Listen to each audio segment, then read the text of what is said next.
Have you ever said to yourself, I would invest in real estate if I only had the money? Well, I too used to say that to myself for many, many years. And this video, I'm going to help you get over that hump, because thinking that you need the money, did you know that's actually not true? And we're going to go over 5 things that you have to do in order to get over that hump so you can understand how to actually go out and get the money to buy your next piece of real estate. Let's do it.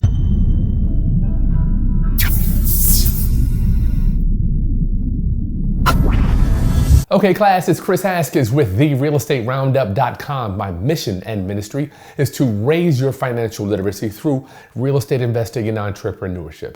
So if you're anything like me, back in 2004, 5, 6, 7, 8, 9, 10, 11, I thought that all I needed was the money. All I need is the money in order for me to get in real estate. I used to say to myself, Kris, all you need is the money. If you could just get a hold of the money, then you could get into the real estate game and you'll be okay.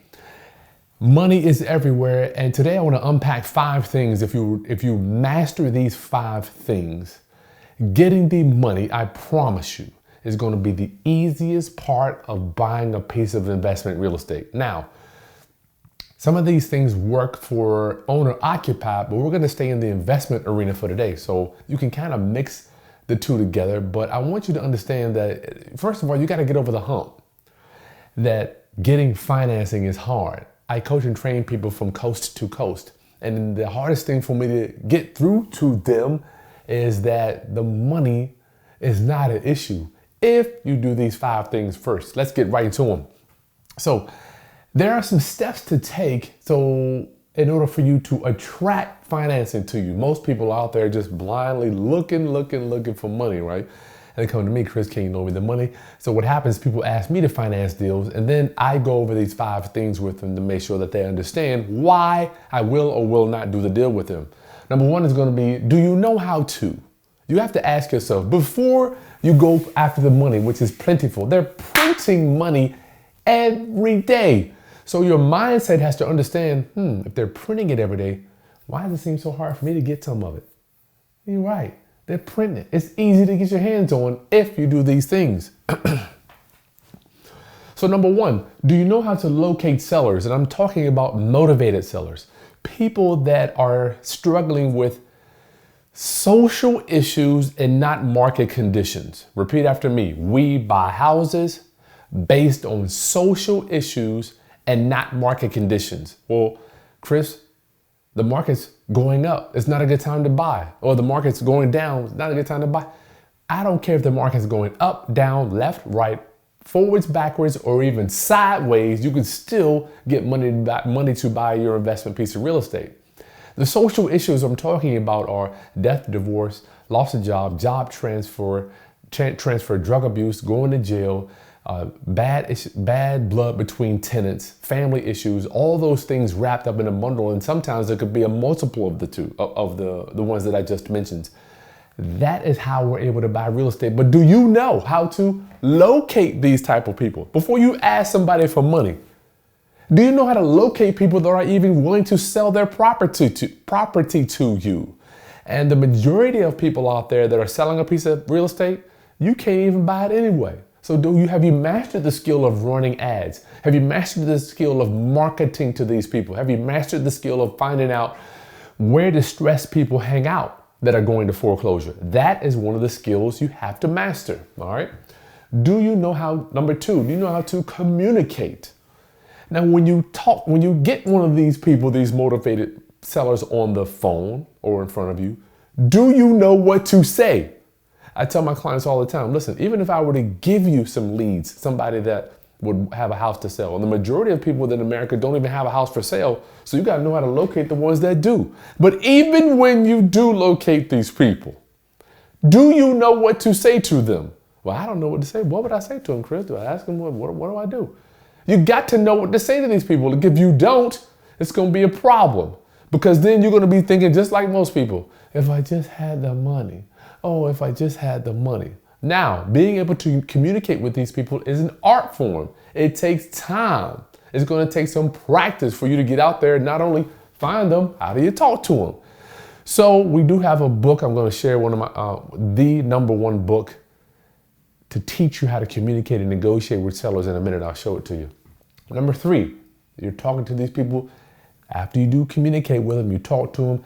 Number 3, do you have the tools and the skill set to determine the value? Do you know how to research?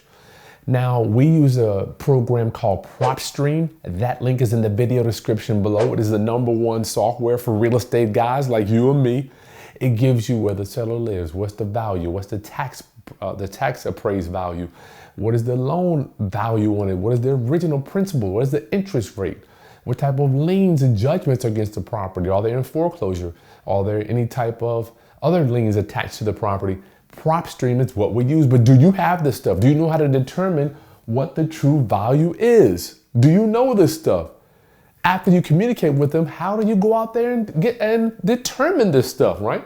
And what we're looking for when you're doing your research, looking for a piece of real estate, number 1 is 2 things. Is this property under market? If it's worth $300, or do they want a price that's below market value? Or number 2, is it underperforming? If the rents are $2,000, are they getting $1,200, $1,300 in the rent? All this stuff has to be done before you go to the marketplace and ask for some money, okay? Now, the way we do that is we have to have the tools and we have to understand, where do we look for? Where do we look for? What are we looking for? These are the skills you gotta master before you go ask for somebody for some money. I don't know why people think that they're gonna go out there and just get a property under contract at full market value and have somebody else put up all the money to finance their hopes, dreams, and aspirations for them to go out there and screw it all up like I did in 2004, 5, 6, and 7 before I learned how to do it the right way, okay? Number 4, do you know how to negotiate with sellers? After you determine the value, after you determine what you can actually make an offer for this, you have to decide how are you going to talk to these people about making that offer, right? You got to figure out, do I say this? Do I say that? Where are they? And the number 1 book online right now is the Real Estate Negotiating Bible. There's going to be a link below. You can download it. You can either download it or get a hard copy sent right to you from Amazon. It's the Real Estate Negotiating Bible. It goes step by step, showing you how to negotiate with these sellers. You got to know what to say and what not to say.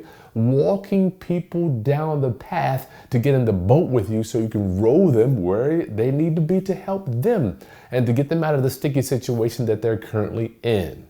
So I'll show you a picture of that book. Let me get that book for you. So this is the book, y'all, the Real Estate Negotiating Bible. I don't even know how many pages, 150 something pages, going to show you exactly how to negotiate with these sellers. You know, covert different word phrases to use to walk them down. All right, and number 5, do you know how to construct and present your offer? After you've negotiated where everybody needs to be, how do you actually type it up? What documents do you use to present the numbers that you want to give to this homeowner? You see, it's amazing to me when people tell me, oh man, I just don't have any deals. I haven't bought a house. I can't do this. I haven't done that. And I ask them, how many offers have you constructed and presented to a homeowner? And 9 times out of 10, they go, well, I only made 3 offers. So you have to decide, do you even know how? Before you ask somebody for some money, do you even know how to construct and present an offer to a homeowner for them to say, you know what? I read your offer. I think I'll do that. I think I can do that. Right? So you have to, another skill you got to learn, and an art form, skill set. How do you do that? Right? And you must know how to package it up so people will believe. Do you know people, it's something about human beings. We love the person that's confident. I went to see a comedian last night. Guy gets on stage, rips it apart. Came out with confidence, very attractive. And generally speaking, y'all, these offers are going to be below market value with built-in equity. Okay? That means when you buy the property, it's worth $300, you're actually buying it at $200, $180. You must learn these skills. If you do not learn these skills, you are going to be asking yourself constantly, all I need is the money. I can't seem to get money. Once you learn how to buy below market value, y'all, that's when, you got these 5 things? The financing shows up. It shows up. Just imagine if you brought a contract to a lender for $180,000 and the property is worth $300,000. How easy do you think it's going to be to get the money to do that deal? So I'm trying to get in your head to rewire what's going on up there, because most of us wake up in the morning and we go through life and we just wonder, damn, why can't I get any financing to buy my next piece of investment property? And what I've learned since doing this from 2004 is if you work backwards, you look at all the skill set and the tools and the different nuances to actually getting a house under contract, we haven't mastered those first before we go out there and ask people for the money. Now, once you master these, the money, I promise, will show up overnight. In fact, I'm a lender. I'm always looking for deals. And if you have money out there, we can get your money working in some deals that are below market value. Why does it need to be below market value? Because you are showing the marketplace that you have developed all these skills here, right? And I could do a class on, good God, this is weeks of training here. I could go on and on. More online ads, running TikTok ads, we got SEO, you got pay per lead. And if you want to use my Geek Squad, they're in the video description. The guys that run my ads, they're below too. But if you constantly are wondering, the money's not showing up, you got to work backwards. You got to look like, I have that, do I have number 3, do I do that, have I done all that first? So I had to do the same thing, y'all, back in 2000 when I was getting crushed in 2008, 9, and 10 from the market melt down. I had to look at myself. I ain't got no money to buy real estate. So I had to go back and say, Kris, do you know how to do this stuff? Have you turned yourself into a savvy borrower? And if the answer is no, you need to be man enough, woman enough to say, I got some working to do on myself. I've got some work to do on myself. I have got to turn myself into a savvy borrower. If you buy below market value, other people are willing to come because you show the marketplace that you have the skill to buy at a discount. Now people are willing to say, you know what? I think I could trust this guy.